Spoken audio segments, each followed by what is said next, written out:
हरिद्वार कुंभ 2027 की तैयारियां तेज, यातायात व्यवस्था सुधार पर विशेष जोर, मेलाधिकारी ने किया स्थलीय निरीक्षण। केदारनाथ यात्रा में पुलिस की सराहनीय सेवा, रुद्रप्रयाग पुलिस ने लौटाए खोए सामान, केदारनाथ धाम में पुलिस की तत्परता जारी।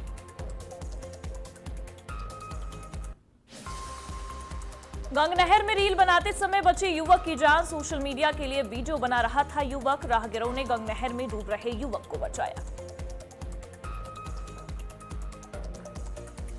देहरादून पुलिस की नाइट स्ट्राइक जारी, शराब पीकर वाहन चलाने पर 35 लोग गिरफ्तार, 38 वाहन सीज, 91 का हुआ चालान।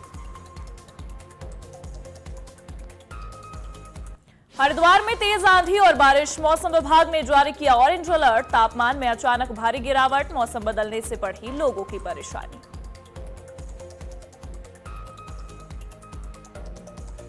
नमस्कार, बहुत स्वागत है आप सभी का। आप देख रहे हैं आज की खबर और मैं हूं आपके साथ प्रगति ठाकुर।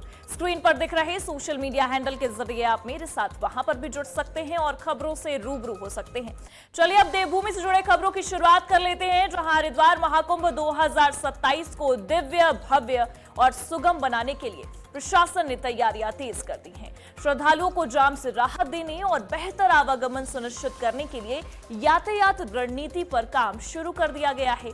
मेलाधिकारी सोनिका मीणा ने बहादुराबाद, धनौरी, कलियर और नारसन क्षेत्रों का स्थलीय निरीक्षण कर चल रही परियोजनाओं की समीक्षा की है।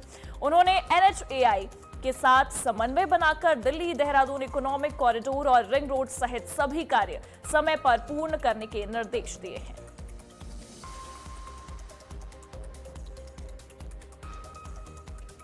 जो भी हमारे आउटर एरियाज़ हैं जहाँ जहाँ से ट्रैफिक का फ्लो रहता है, धनौरी से लेके हम लोग कलियर से लेके उसके आगे सालियर, जो हमारा सालियर चौक पड़ गया, उसके आगे नारसन से फिर यहाँ होते हुए बहादुराबाद से होते हुए यहाँ तक पूरा ही निरीक्षण किया गया। उसमें जो NHAI के कार्य चल रहे हैं वो भी, और साथ ही साथ जो हमारे काम जो PWD के कार्य चल रहे हैं उसमें कौन कौन सी रोड्स हमने जो टेकअप की हैं उनका निरीक्षण किया गया। और उसी क्रम में आज हम लोगों ने पूरी की पूरी समीक्षा भी की, देखा कि किस तरह से उसको हमारा जो एग्जिस्टिंग प्लान है उसके साथ मर्ज करते हुए उसको और ज़्यादा इस तरह से प्लान किया जाए कि आगे जो हमारा ट्रैफिक मैनेजमेंट हो बहुत सुचारू रहे।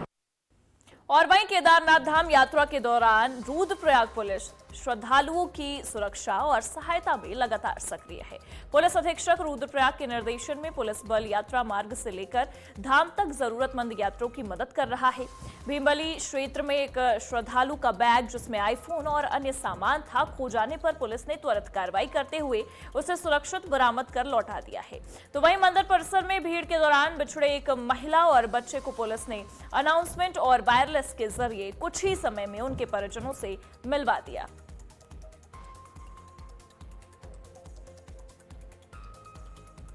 उत्तरकाशी के पुरोला रोड नौगांव क्षेत्र में निर्माणाधीन पार्किंग के पास पेड़ गिरने से सड़क मार्ग पूरी तरह से बंद हो गया है, जिससे दोनों ओर वाहनों की लंबी कतारें लग गई है। वहीं आराकोट मलाड़ा क्षेत्र में भारी तूफान के कारण सड़क पर पेड़ गिर गया जो एक वाहन पर भी आ गिरा। इस घटना में एक वाहन क्षतिग्रस्त हुआ है, हालांकि किसी प्रकार की जनहानि या पशु हानि की सूचना नहीं है। जिला आपातकालीन परिचालन केंद्र के अनुसार फॉरेस्ट विभाग की टीम को मौके पर भेज दिया गया है।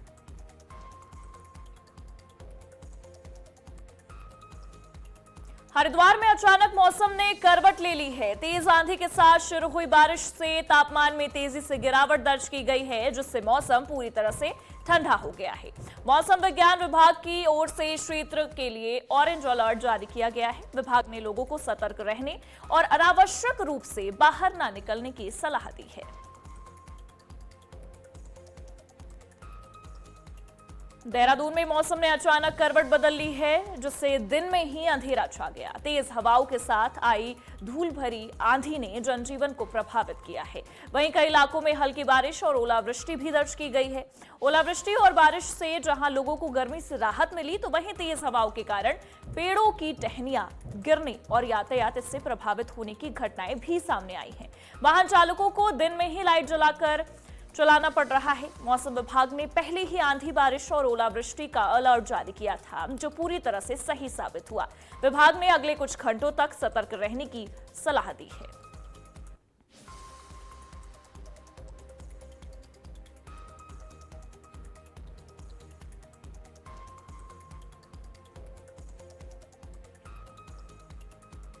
नैनीताल में मई के पहले सप्ताह में मौसम ने अचानक खतरनाक रूप ले लिया है। तेज हवाओं के साथ जमकर ओलावृष्टि हुई है, जिससे पूरे शहर में अंधेरा छा गया और जनजीवन अस्त व्यस्त हो गया। सुबह तक मौसम सामान्य था और हल्के बादल छाए हुए थे, लेकिन दोपहर में हालात तेजी से बदल गए। तेज ओलावृष्टि और आंधी के चलते विद्युत आपूर्ति पूरी तरह से ठप हो गई है, जबकि मोबाइल नेटवर्क में भी बाधा आने लगी है। अचानक बढ़ी ठंड ने लोगों और पर्यटकों को भी परेशानी में डाल दिया है।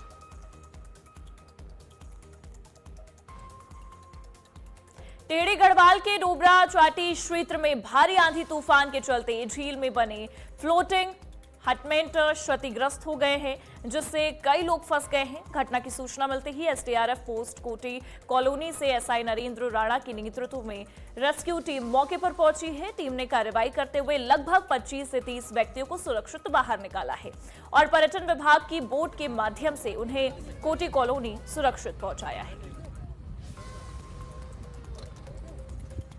रुड़की के सिविल लाइन कोतवाली क्षेत्र में जामा मस्जिद के पास उस समय हड़कंप मच गया जब मामूली विवाद ने हिंसक रूप ले लिया। बताया यह जा रहा है कि 4 बाइक सवार बदमाशों ने पहले 2 राजमिस्त्रियों के साथ मारपीट की और फिर उन पर ताबड़तोड़ गोलियां चला दी है। इस पूरी घटना से बाजार क्षेत्र में अफरा तफरी मच गई और लोग इधर उधर भागने लगे। घटना पास में लगे सीसीटीवी कैमरे में कैद हुई है, जिसके आधार पर पुलिस ने आरोपियों की तलाश शुरू कर दी है।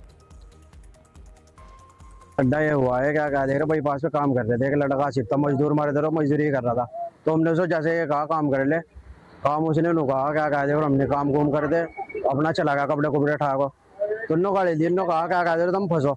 उसको पता था ये मच्छी मोहल्ले में जाके, तो मच्छी मोहल्ले को लौंडे ले गया 4 ही, तो इन्होंने आते ही गोली में एकदम गोली चलाई 2 मारे को, 2 ही लड़के थे, दोनों को उसको मारी इन्होंने। कितनी फायरिंग करी? 2 फायरिंग करी। अभिनव शाह ने एसआईआर कार्यक्रम के तहत मतदाता सूची से जुड़े कार्यों की समीक्षा करते हुए अधिकारियों को तेजी लाने के निर्देश दिए हैं। उन्होंने ये कहा है कि प्राप्त दावे और आपत्तियों का निस्तारण तय समय सीमा के भीतर प्राथमिकता से किया जाए, ताकि प्रक्रिया में पारदर्शिता बनी रहे। बैठक में विभिन्न विधानसभा क्षेत्रों के एआईआरओ वर्चुअल माध्यम से जुड़े रहे। सीडीओ ने अधिकारियों को क्षेत्रीय स्तर पर सतत निगरानी रखने और किसी भी प्रकार की लापरवाही न बरतने के निर्देश दिए। साथ ही आपसी समन्वय से कार्य को समयबद्ध और सफल बनाने पर भी जोर दिया गया है। देहरादून में तेज हवाओं के चलते कई स्थानों पर पेड़ गिरने की घटनाएं सामने आई हैं, जिससे आवागमन बाधित हो गया है। पीएफटी के माध्यम से सूचना मिलने पर फायर यूनिट ने ओएनजीसी कॉलोनी गेट कोलागढ़ के बाहर गिरे पेड़ को वुडन कटर की मदद से काटकर हटाया। पेड़ के नीचे फंसी एक कार को भी सुरक्षित रूप से बाहर निकाल लिया गया, जिससे बड़ा नुकसान टल गया है। इसके बाद आरटी सेट और टेलीफोन के जरिए मिली सूचना पर सचिवालय की पार्किंग में गिरे पेड़ को भी फायर कर्मियों ने वुडन कटर की सहायता से काटकर किनारे किया है। इस कार्रवाई के बाद क्षेत्र में यातायात और पार्किंग व्यवस्था सामान्य हो गई है। रुड़की में सोशल मीडिया पर वीडियो बनाने की सनक एक बार फिर जानलेवा साबित होते होते बची है, जब गंग नहर में रील शूट करने के दौरान एक युवक तेज बहाव में फंस गया। जानकारी के अनुसार युवक लाइक और व्यूज के लिए गंग नहर के किनारे वीडियो बना रहा था। तभी अचानक उसका संतुलन बिगड़ गया और वो तेज धारा में बहने लगा। मौके पर मौजूद राहगीरों ने तुरंत सूझबूझ दिखाते हुए उसकी मदद की और उसे सुरक्षित बाहर निकाला। लक्सर और इनके क्षेत्र में अवैध खनन का मामला लगातार बढ़ता नजर आ रहा है। खानपुर क्षेत्र में गंगा और सोलानी नदी के कई घाटों पर खनन माफिया दिन रात जेसीबी और पोकलैंड मशीनों से खुलेआम खनन कर रहे हैं। बताया यह जा रहा है कि माफिया नदियों से रेत और बजरी निकालकर ऊंचे दामों पर बेच रहे हैं। इसके साथ ही खेतों में भी जेसीबी के जरिए मिट्टी का अवैध खनन किया जा रहा है, जिससे कृषि भूमि को नुकसान पहुंच रहा है। ग्रामीणों का यह आरोप है कि शिकायतों के बावजूद पुलिस प्रशासन की ओर से ठोस कार्रवाई नहीं हो रही है। चल रहा है कि काफी लंबे समय से चल रहा है और पावरफुल लोग हैं। हमारे पास सूचना आई थी कि खनन चल रहा है। मैंने तहसीलदार साहब को भेजा था जांच के लिए, लेकिन जो है वो 2 घंटे टहलते रहे और कोई भी न तो खनन वाला दिखाई दिया, न कोई वाहन दिखाई दिया, और वो खाली हाथ चले आए। तो हमें लगता है कि ये लोग काफ़ी संगठित तरीके से कर रहे हैं। इसके लिए जो है प्लानिंग बनानी पड़ेगी और माइनिंग विभाग को भी यहाँ बुलाना पड़ेगा और एक कमेटी गठित करके माइनिंग विभाग, रेवेन्यू विभाग और जो है फॉरेस्ट विभाग का एक जो है संयुक्त दल बना करके तब भेजना पड़ेगा, तभी कुछ सफलता मिलेगी।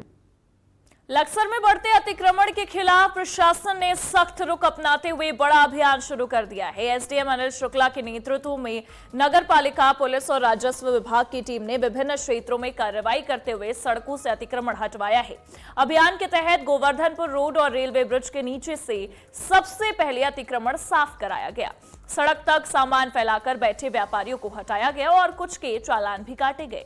एसडीएम ने कई व्यापारियों को स्वयं अतिक्रमण हटाने के लिए समय दिया है और चेतावनी दी है कि तय समय सीमा के बाद सख्त कार्रवाई के साथ जुर्माना भी लगाया जाएगा।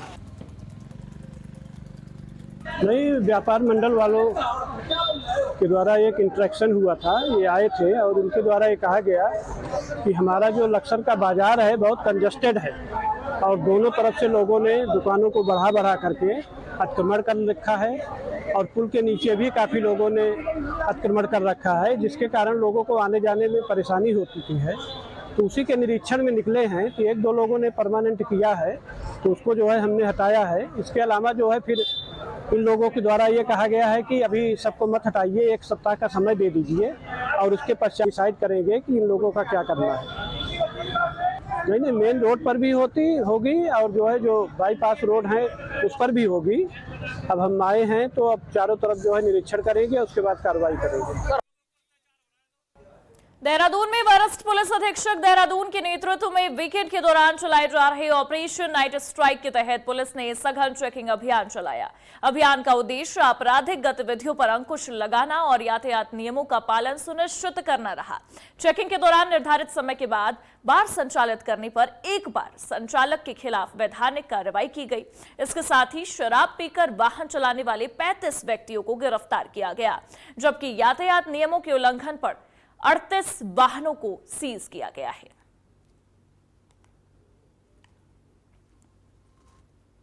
देहरादून में जिला मजिस्ट्रेट न्यायालय ने गुंडा नियंत्रण अधिनियम के तहत कार्रवाई करते हुए 2 आदतन और कुख्यात अपराधियों को 6 माह के लिए जिला बदर करने के आदेश जारी किए हैं। ये कार्रवाई कानून व्यवस्था को सुदृढ़ बनाए रखने और आम जनता में सुरक्षा की भावना सुनिश्चित करने के उद्देश्य से की गई है। आदेश के अनुसार विकासनगर क्षेत्र के आसिफ पुत्र राशिद और राहुल कश्यप पुत्र गोपाल कश्यप पर चोरी, शस्त्र अधिनियम, आबकारी अधिनियम सहित कई गंभीर आपराधिक मुकदमे दर्ज हैं। दोनों को लंबे समय से समाज के लिए खतरा माना जा रहा है।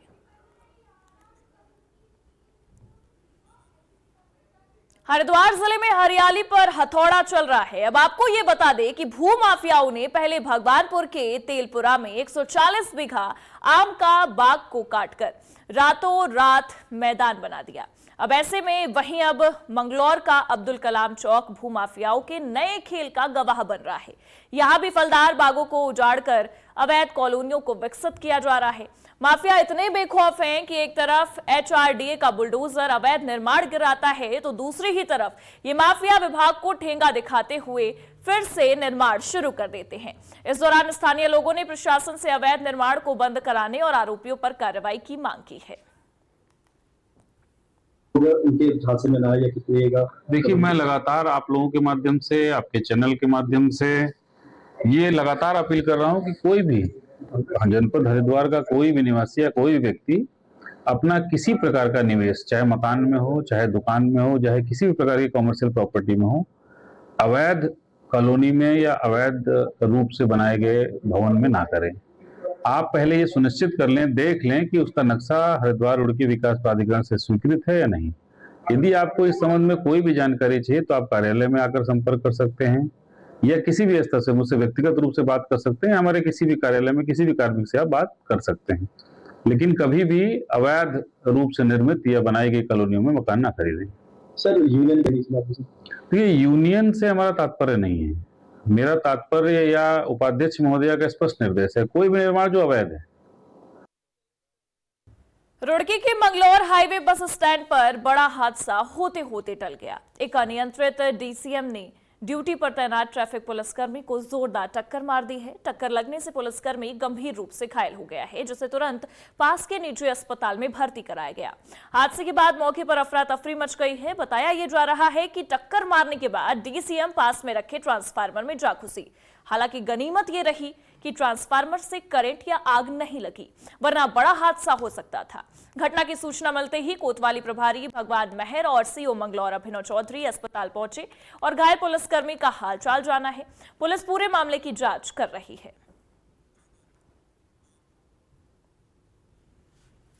और इन खबरों के साथ देवभूमि से जुड़े इस खास बुलेटिन में फिलहाल के लिए बस इतना ही। देश और दुनिया की तमाम बड़ी खबरों के लिए आप देखते रहिए आज की खबर, और स्क्रीन पर दिख रहे सोशल मीडिया हैंडल के जरिए आप मेरे साथ वहां पर भी जुड़ सकते हैं और खबरों से रूबरू हो सकते हैं। नमस्कार।